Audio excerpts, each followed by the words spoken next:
দেখো তো বন্ধুরা, চিনতে পারো কিনা জায়গাটা? হ্যাঁ, এটা হচ্ছে সেই শান্তিনিকেতনের বিখ্যাত সোনাঝুরির হাট। তো এই শুক্রবার আমরা চলে গিয়েছিলাম শান্তিনিকেতনে একটা কাজে।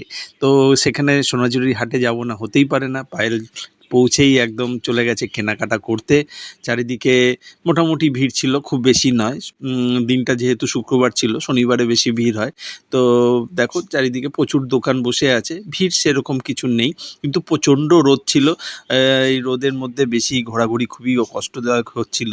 তো পায়েল তো কেনাকাটা করা থামাচ্ছেই না, এটা কিনছে ওটা কিনছে, আমার পকেট থেকে সব টাকা বেরিয়ে যাচ্ছে।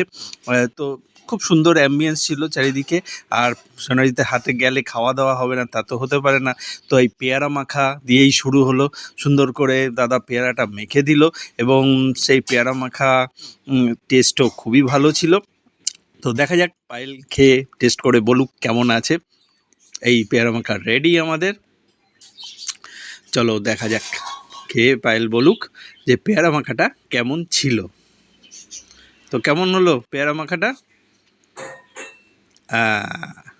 ভালো বলে দিয়েছে, ভালো। এরপরে আমরা চলে গেছিলাম রামশ্যাম রেস্টুরেন্টে। তো সেই রেস্টুরেন্টের থালি নিয়েছিলাম একটা আমরা।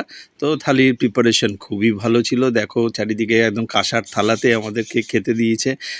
তো আমরা ভেজ থালি নিয়েছিলাম, আর সঙ্গে একটা এগ কারি নিয়ে নিয়েছিলাম।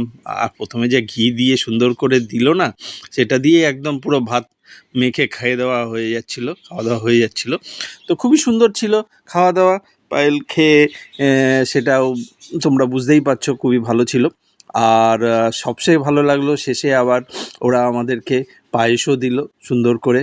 পায়েস টায়েস খেয়ে আমরা মোটামুটি ওখান থেকে এবার রওনা দিলাম বাড়ি ফেরার উদ্দেশ্যে। তো বন্ধুরা, আজকের মতো ভিডিওটা এইটুকুই ছিল। দেখা হবে আবার নতুন কোনো ভিডিওতে। ততক্ষণ পর্যন্ত টাটা।